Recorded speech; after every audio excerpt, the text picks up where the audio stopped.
The Grandview estate was exactly the kind of venue my brother Marcus had always wanted. Vaulted ceilings, crystal chandeliers, white linen draped over every surface. It cost $42,000 for the weekend. I knew because I had quietly arranged the discount through a hospitality contact 3 months earlier, saving my parents $11,000 they didn't know they'd saved. That was the thing about my family. They never knew what they didn't know about me. 93 people filled the rehearsal dinner that Friday evening. Extended family from both coasts, Marcus's college friends, the in-laws, the wedding party, my parents at the center of it all like they were the ones getting married. I sat near the back of the head table wearing a dress I'd bought 3 years ago, nursing a glass of sparkling water, watching my family perform their favorite version of themselves for an audience. I had arrived knowing what tonight would become. My attorney, David Chin, sat 2 tables back in a charcoal suit. Raymond Okafor, the forensic accountant my firm had retained 6 weeks earlier, sat beside him with a leather briefcase that hadn't left his hand since he'd walked in. Nobody in my family had noticed them. Nobody in my family ever really noticed me. My name is Claire Sutton. I am 34 years old. I am a senior portfolio director at Arrowwood Capital Management, where I oversee a $340 million institutional investment fund. I have appeared twice in financial trade publications, once on a regional business journal cover, and last year was named to my state's Business Leaders Under 40 list. I drive a modest car, live in a 2-bedroom condo, wear the same rotation of work blazers, and have never once mentioned any of this to my family. Not because I was ashamed, because I was watching. My father raised his glass before the appetizers arrived. He was a tall man with silver hair and the easy confidence of someone who had spent 62 years believing the world owed him its attention. "To Marcus," he said warmly, and everyone smiled. Then he paused, that particular pause I had learned to dread since childhood, and added, "And to this family. A family that pulls together. That sacrifices for each other." His eyes swept the table and landed on me for exactly 1 second, flat and pointed, before moving on. "Some of us more than others." Polite laughter. My aunt nodded. My cousin Rachel raised her glass with a little too much enthusiasm. My mother leaned toward her sister beside her and said at a volume calibrated for the surrounding tables, "Claire has always been the selfish one. Marcus gives everything. She just takes." I picked up my water glass and took a slow sip. Marcus, to his credit, looked briefly uncomfortable. Then his fiancée Jennifer touched his arm, and he redirected his attention to her like a compass finding north. Marcus wasn't cruel. He was simply a person who had never once questioned the story our parents told about our family, because that story had always made him the hero. The appetizers arrived. Conversation spread across the room. My Uncle Raymond cornered me before the second course. "Still at that investment job?" he asked with the specific tone reserved for hobbies people haven't outgrown. "Still there," I said. "Making decent money?" "Enough," I said. He nodded in that pitying way and moved on. I glanced back at David Chin. He gave me the smallest nod. Raymond Okafor was already organizing papers in the briefcase on his lap. I had chosen tonight deliberately. Not out of cruelty. Out of precision. Tonight my brother would be surrounded by everyone who mattered to him. Tonight my parents would be performing their most polished version of themselves. Tonight was the only night in 6 years that every single person who needed to hear this would be in one room. I had waited 6 years. I could wait until dessert. To understand tonight, you have to understand where I started. I grew up the second child in a household that ran on a very specific mythology. Marcus was the gifted one, the social one, the one who lit up rooms.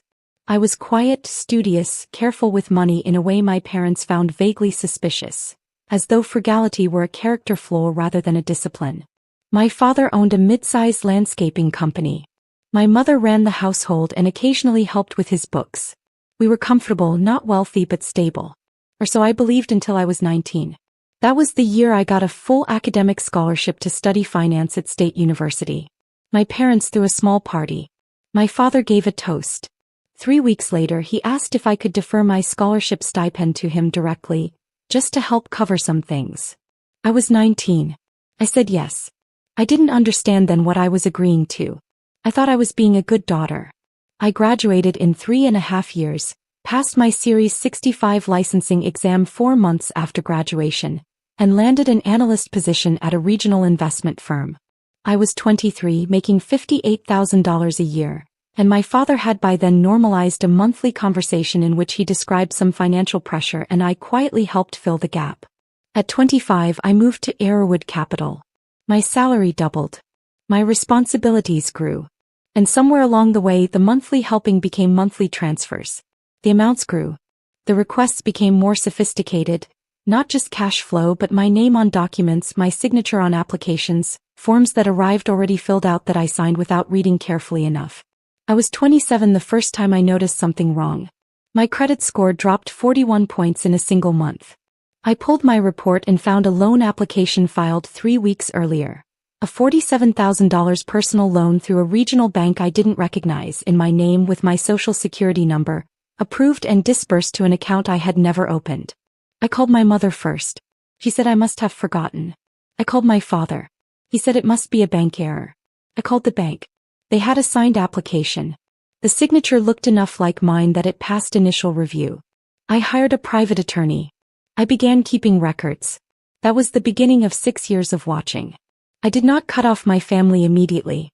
I continued helping, genuinely, willingly, because I understood their financial pressures were real, and because some part of me needed to be sure before I did anything irreversible. Every dollar I transferred, I documented. Every request I fulfilled, I recorded. Every wire, every check, every Venmo, every cash withdrawal I could verify, logged in a spreadsheet that grew more detailed with every passing quarter. While I logged, I climbed. By 30, I was managing a $140 million subfund. By 32, I was promoted to senior portfolio director. By 33, the fund had grown to $340 million under my direct oversight. I received a performance bonus last year of $780,000 pre-tax. My personal investment portfolio, built quietly over a decade of disciplined allocation, was worth just over $2.1 million. My family believed I was doing fine at a desk job. Comfortable but unremarkable. They had no reason to believe otherwise because I had never corrected them. I wasn't hiding. I was building a case. When Marcus announced his engagement 11 months ago, I knew the timeline was closing. Wedding planning would mean financial pressure on my parents. Financial pressure would mean new requests. New requests in the current climate meant new exposure. And I had been patient long enough.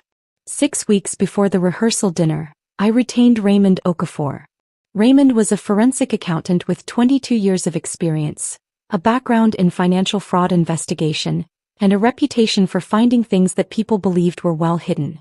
I gave him my records, my credit reports from the past 6 years, the loan applications I had filed disputes on, the account statements, the wire transfer logs, every document I had kept in a fireproof box under my home office desk. He called me 10 days later. His voice, when he told me what he'd found, was professionally neutral in the way that people trained to deliver devastating findings learn to be. "Ms. Sutton," he said, "the total documented financial support is $483,000 over 71 months. The fraudulent instruments, loans, credit lines, one forged co-signature on a vehicle financing agreement, total $218,000 across 14 separate instruments. Some have been partially serviced. Several are still active." I was quiet for a moment. "Is the evidence complete enough?" I asked. "It is thorough enough," he said, "that no one in that room will be able to credibly dispute a single line item." I called David Chin the next morning. We filed preliminary dispute paperwork with 2 lenders, put 3 federal fraud complaints on record with supporting documentation, and arranged for everything to be presented formally at a time and place of my choosing. I chose the rehearsal dinner. The main course was a choice of filet or salmon. I ordered the salmon. Around me, the conversation had warmed into the comfortable, performative generosity of people who knew they were being observed. My uncle was telling a story about Marcus at 14. Jennifer's mother was laughing at something my father had said. My father stood up for the second time that evening. I recognized the posture.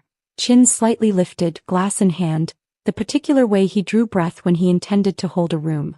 I set down my fork. "I want to say something," he announced, and conversations quieted. "About family. About what it means to be a Sutton." He looked at Marcus first, warmly. Then at my mother. Then slowly around the table. "This family has always supported each other. Through hard times. Through sacrifice. Some of you know how much we've carried as parents. How much we've given. He paused. And some people, he said, not quite looking at me but not quite not looking at me, sit back and let others carry the weight. They take. They don't contribute. They make it about themselves. He shook his head with practiced sorrow. It's embarrassing, frankly. At a time like this. When family should come first. 93 people heard this. Several nodded. My aunt reached over and touched my mother's hand sympathetically. Rachel was looking at me with something that wasn't quite pity and wasn't quite satisfaction.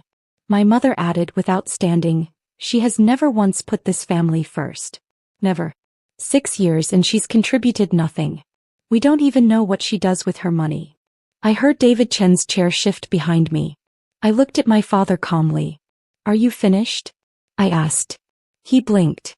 He had expected tears or silence, or the tight-lipped smile I had spent years offering as a peace offering.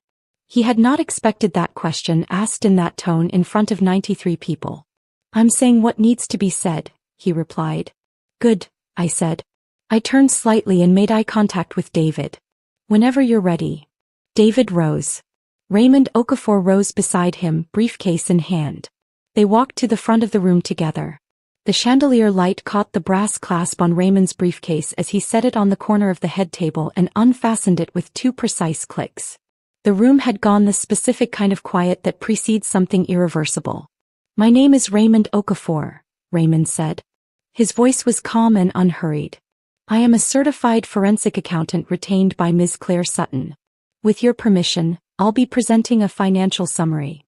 He opened the folder. Page 1. Raymond said, sliding the first document across the table toward my father, who had not sat back down and now looked as though he didn't know how to. Wire transfers. 71 months. January of the year Ms. Sutton turned 28 through last month. He placed a second copy in front of my mother. The document was clean, precise, formatted with Raymond's characteristic efficiency. Each row, date, amount, destination account, description. Color-coded by category. Mortgage support in blue. Utilities in green. Vehicle payments in orange. Medical expenses in red. Miscellaneous transfers in gray. Total verified wire transfers and direct payments, Raymond said, come to $283,000. This includes 41 mortgage payments at an average of $2,100 per payment, 38 months of utility coverage averaging $620 per month, and 63 months of vehicle financing payments across 2 vehicles. Jennifer's mother had stopped smiling. Marcus was very still. Raymond turned to page 2.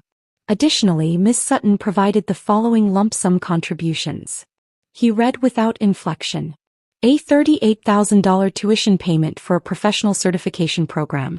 A $100,000 capital injection into Sutton Landscaping LLC in the spring 3 years ago, characterized in the company accounts as an investor loan, though Ms. Sutton received no loan agreement, no interest and no repayment. He paused. And $62,000 in what appear to be emergency family expenses over 4 years, individually disbursed in amounts between $1,800 and $14,000. My father had sat down. I wasn't certain when it had happened. Combined documented voluntary support, Raymond said, totals $483,000 over 6 years. The room was silent enough that I could hear the fountain running in the courtyard outside. Raymond turned to page 3. This, he said, and his voice did not change, is a summary of financial instruments opened in Miss Sutton's name without her documented consent. My mother made a sound. 14 instruments, Raymond continued. 3 personal loans through separate regional lenders. 1 home equity line of credit initiated against Ms. Sutton's former residence during a period when she held title. 4 credit card accounts. 1 vehicle financing agreement bearing a co-signature that forensic handwriting analysis indicates is inconsistent with Ms. Sutton's authenticated signature samples. And 5 additional loan applications, 3 of which were approved and funded, 2 of which were rejected by the lenders. He placed the handwriting analysis on the table. 2 pages, clinical and specific, with the co-signature displayed at 400% magnification alongside 16 verified authentic signatures for comparison. Total value of fraudulent instruments, Raymond said, is $218,000. Of that, $143,000 remains outstanding across currently active accounts. Miss Sutton's credit was materially impacted for a period of approximately 3 years as a result of delinquencies on accounts she was unaware she held. David Chen spoke for the first time. Dispute filings and fraud complaints have been submitted to the relevant lenders and to the appropriate federal bureau. Those are reference numbered at the bottom of page 3. He was addressing the table as a whole but looking at my parents. We are not here tonight to pursue criminal charges. That decision remains with Miss Sutton and is currently deferred. Tonight is informational. My father opened his mouth. Dad, I said quietly. Please don't. He closed it. I had imagined this moment many times in the past 6 years. I had imagined feeling something large and hot, rage, grief, the specific pain of having been used by people who were supposed to love you. What I actually felt was something closer to clarity. Clean like a window after rain. I want to be very specific, I said standing, so there is no confusion later about what was said tonight. I looked at my father first, then my mother, then let my eyes move across the table to my aunts, my uncle, my cousin Rachel with her glass frozen halfway to her mouth. I have supported this family financially for 6 years. Not occasionally. Consistently. Monthly. Every year across every category Raymond just described. I did this willingly because I believed family meant something, and because I was still giving you the benefit of the doubt about things I should have confronted sooner. I paused. I also documented every dollar. Every transfer. Every request. Every conversation. Because 6 years ago I found a loan in my name I hadn't taken, and I had the sense to start keeping records instead of pretending it was a mistake. Marcus was looking at me with an expression I hadn't seen on his face in a long time. It was the expression of someone recalibrating everything they thought they knew. I'm not selfish, I said. I am finished. Those are different things. My father tried twice more that evening to regain some form of control over the narrative. The first time he pushed back his chair and said with the voice he used when he intended to be authoritative, "This is not the time or place for this, Claire. This is your brother's celebration." "You made it the time and place," I said, "when you called me selfish in front of 93 people. I'm simply responding." The second time he said, "Those loan documents are not what they look like. There are explanations." "I'm sure there are," David said pleasantly from his position slightly behind my right shoulder. "The relevant federal bureau has been furnished with all documentation and will be in contact to hear them." Jennifer's father, a quiet man named Gerald who had not spoken once during the altercation, walked to Marcus, put a hand on his son-in-law's shoulder and said, "Take Jennifer somewhere and sit down, son." It wasn't unkind. It was decisive. Marcus and Jennifer left the table. Several guests quietly followed. My mother was crying. Not the grief kind, the cornered kind, the tears that come when a story you've told for years suddenly has an opposing document set. My aunt, my father's sister, turned to him and said in a low voice, "Carl, what is she talking about?" "The loans." "What loans?" And the look my father gave her was the answer she had been hoping not to receive. Rachel set her glass down and did not pick it up again. I had one more thing to do. I turned to Raymond. "The secondary folder, please." Raymond reached into the briefcase and produced a second, thinner folder which he placed in front of me. I opened it and slid the first page toward my parents. "This is a notice of termination of all ongoing financial support," I said. "Effective Monday. The mortgage transfer cancels. The utility autopay cancels. The vehicle financing transfers cancel. All of it. Simultaneously." My mother looked up. "Claire, we can't cover." "I know," I said. "That's the point.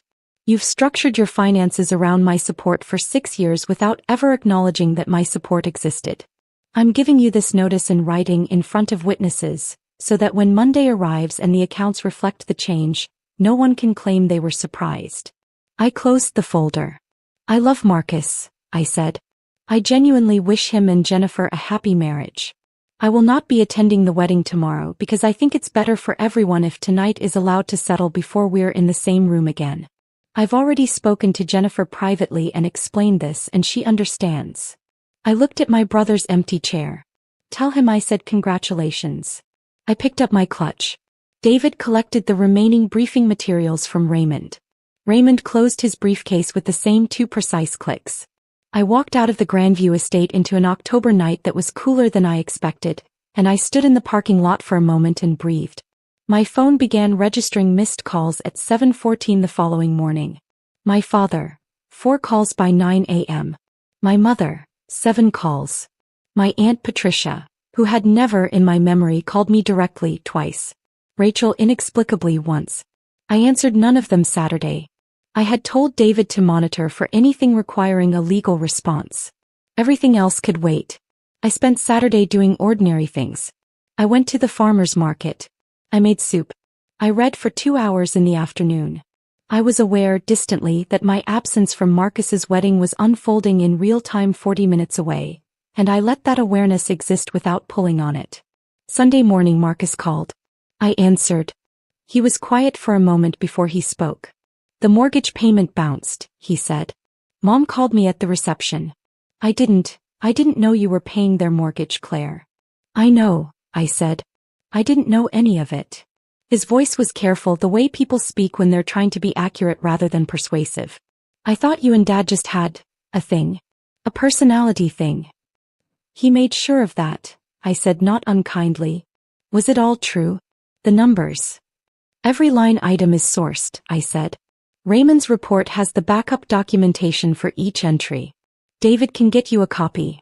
A long silence. I'm sorry, Claire. I know, I said again. Congratulations on your marriage. Jennifer is wonderful. Take care of her. I didn't stay on the line long enough for it to become something more complicated than that. By Sunday evening, David had forwarded me a notification from one of the lenders. My fraud dispute on the $47,000 personal loan, the one that had started everything 6 years ago, had been resolved in my favor. The account was being closed and the fraudulent instrument was being removed from my credit profile. 2 more disputes were still pending. Monday morning arrived. The transfers canceled at 8 a.m. as scheduled. By 10 a.m. my mother had called 11 times. By noon my father had left a voicemail, his voice tight and strange, stripped of the public warmth he usually maintained, asking me to call him back. By 2 p.m., David received contact from a lender informing him that the mortgage account on my parents' home had been flagged for non-payment review, which would escalate to formal delinquency proceedings within 30 days without a payment arrangement. I did not call my parents back. David sent them a certified letter instead, outlining my position, the documentation on file, and the contact information for the relevant Federal Bureau's open case file.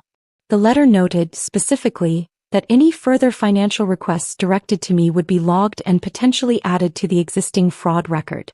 I read the draft, approved it, and went back to work. 3 weeks after the rehearsal dinner, my Aunt Patricia called again. This time I answered. She wasn't calling to defend my parents. She was calling because she was one of the people who had nodded when my father called me selfish that night, and she was a woman honest enough to be troubled by that. I didn't know, she said. None of us knew what you were carrying. I know, I said. That was partly by design. His design. He's telling people it's exaggerated. That the accountant got the numbers wrong. He can tell people that, I said. The documents are what they are. Pause. Are you okay, Claire? It was the first time in the entirety of this situation that someone had asked me that. I sat with it for a second. I'm better than I've been in 6 years, I said. And I meant it precisely. My parents retained an attorney of their own in the 4th week. David spoke with him twice. The posture was defensive. They were trying to understand their exposure, not mount any kind of counterclaim, which told me everything I needed to know about what their attorney had advised them when he reviewed the documentation. The federal fraud case remained open. I had not pushed for acceleration and I had not withdrawn the complaints. That door stayed open quietly for as long as it needed to. Marcus and Jennifer returned from their honeymoon 5 weeks after the wedding. He called me from the airport. He had spoken to my parents during the trip. Once, briefly. He had also, he told me, reviewed Raymond's summary document that David had sent him. Dad told me growing up that you didn't help, he said. That you kept everything for yourself. That you were selfish with money. I know. I repeated that, he said. To people. For years. I repeated something I never verified. You believed your father, I said. Most people do. I'd like to have dinner, he said. Just us. If you're willing. I thought about it for a moment. Marcus was not the villain of this story. He was a person who had been handed a narrative and had never had reason to question it. That was a different kind of culpability than what my parents carried, and I was precise enough to recognize the difference.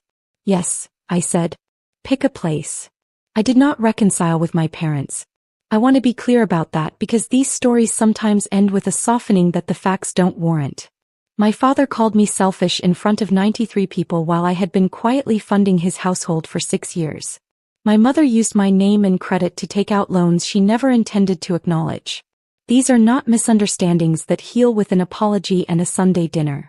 The federal case remained open. My credit was slowly being restored. 2 of the 4 major disputes were resolved in my favor within 60 days of filing. The remaining 2 were pending. What I had was this: 6 years of documentation, a forensic accountant's report precise enough to hold up to scrutiny, an attorney who had never once told me I was being too careful, and a very clear conscience. I also had my work, which I was good at. I had my fund, which continued to grow. I had a Saturday morning routine at the farmer's market. I had a best friend named Dana who had known about all of this from year 2 and had never once told me to let it go.